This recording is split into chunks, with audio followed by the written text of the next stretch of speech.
Hi there, this is Floating in Books, and today I have my London book haul for you.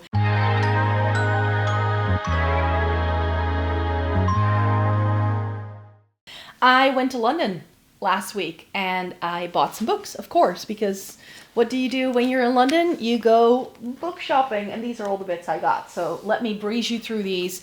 I don't know anything about these, save for what's on the blurb in the back. I had 2 books on my wish list, and both of those I think are making the transition from hardback to paperback, so I couldn't find them anywhere. So I'm just going to wait for those to be available on paperback, and then I'll buy them. But I got, I went to Foyles, I went to 3 different Waterstones, and I went to Brick Lane Bookshop. I went to some other bookstores as well, but I didn't pick up anything from all places. Forbidden Planet is where I went as well. In one of the Waterstones, I picked up these 2, Wedding People by Alison Espauch. I know someone who's read this and who raved about it, so I was like, I could give that a whirl. And then Emily Henry's People We Meet on Vacation is one that I didn't necessarily want to read, but I haven't read a lot of romance. And I had just finished reading Bury Our Bones in the Midnight Soil by V.E. Schwab, and I was like, you know what I want? An easy breezy romance. And then I just saw this lying on the table. I was like, Beach Read by Emily Henry was one that I really enjoyed. I already started it. I'm about a third of the way through. Maybe not, but I'm getting there. And I do want to finish reading this a little bit today, actually. Maybe I can already finish it. I'm not sure. But I just wanted something easy, breezy, and nothing too fantastical. So that's why I started reading this one straight away. Then from Forbidden Planet, I got these 2. I got Silver Cloak by L.K. Stephen, and this is sort of like almost like a cult-like thing, but someone who infiltrates the cult to try and bring them down, that sort of thing. But there's a fantasy element to it. It had £1 off. I saw this lying on several of the buy one get one half off tables as well at Foyles, I believe. So you can get this cheaper, I'm sure. But yeah, this sounded something like, I saw this cover, I instantly thought that looked okay, so might like that. And this is something that I've heard quite a lot of people talking about, Japanese Gothic by Kylie Lee Barker. I don't know much about this, but I do know that it's quite making the rounds, you could say, at the minute. And this is a signed copy from Forbidden Planet, so I was like, taking that home. And then I think I bought these 4 from the big Waterstones in Piccadilly Circus. I found this one on a table. This is Victorian Psycho by Virginia Feito. I don't know how to say this. This sounds like something that's totally up my street. It's sort of like someone, like, she arrives at this house as a governess, very sort of like, is it Jane Eyre-esque, you could say.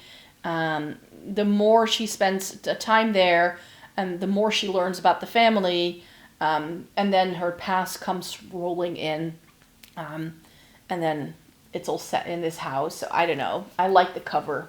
What can I say? Anatomy of a Love Story. This sounds like a romance. It's not. I think it's actually more like a historical fiction about someone a woman who wants to become a surgeon, and a guy who's like a resurrectionist, so he's actually a body snatcher, and they fall in love, that sort of thing. It's set in Edinburgh in 1817. We all know I like those kind of historical settings, so I quite like the idea of this. Diabolically delightful, a love story, a murder mystery, and a horror novel bound up together in ghoulish stitches.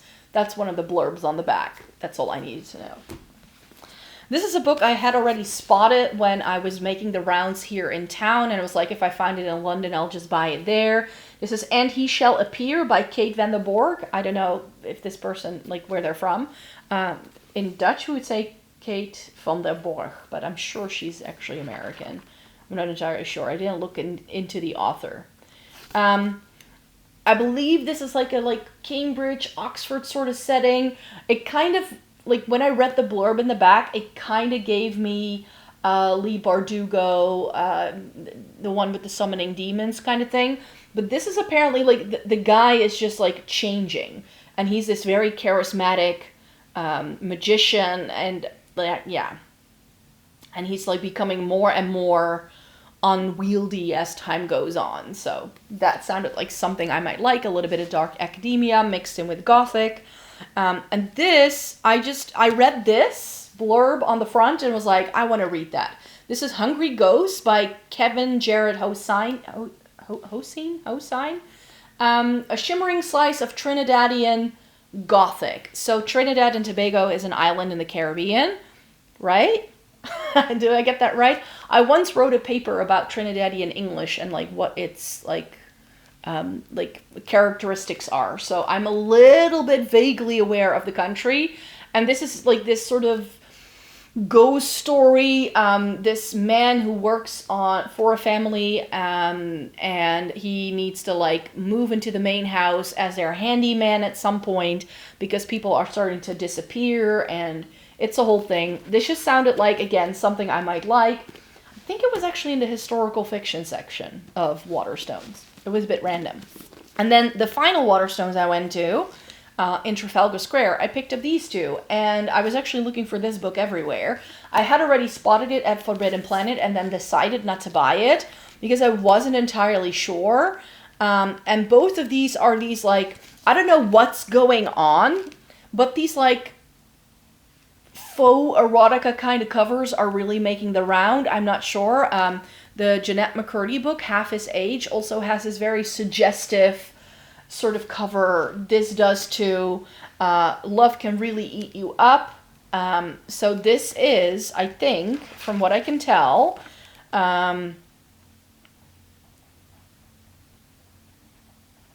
like someone who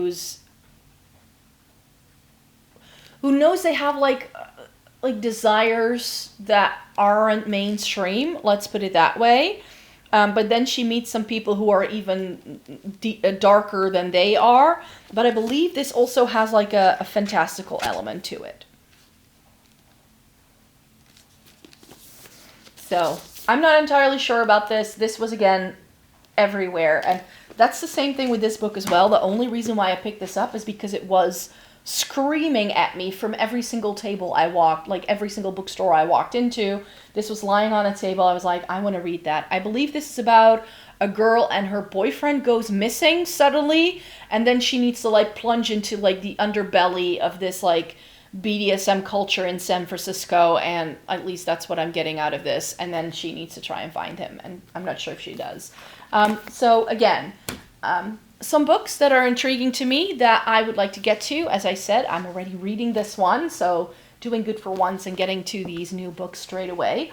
But I have some fun bits to read again, and those two books that are still on the wish list, I will buy them at some point, I'm sure. I'm in no hurry. I've got plenty of books actually to read.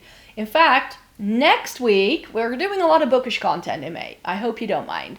But I'm going to have to clear out my bookcases. I want to move them this much to one side because I need to put something else in a certain spot that they're right next to. And I was like, I might as well, if I'm going to have to take all those books out anyways, I might as well just, give it a good clear out and see if there's anything I want to get rid of, because there's a lot there.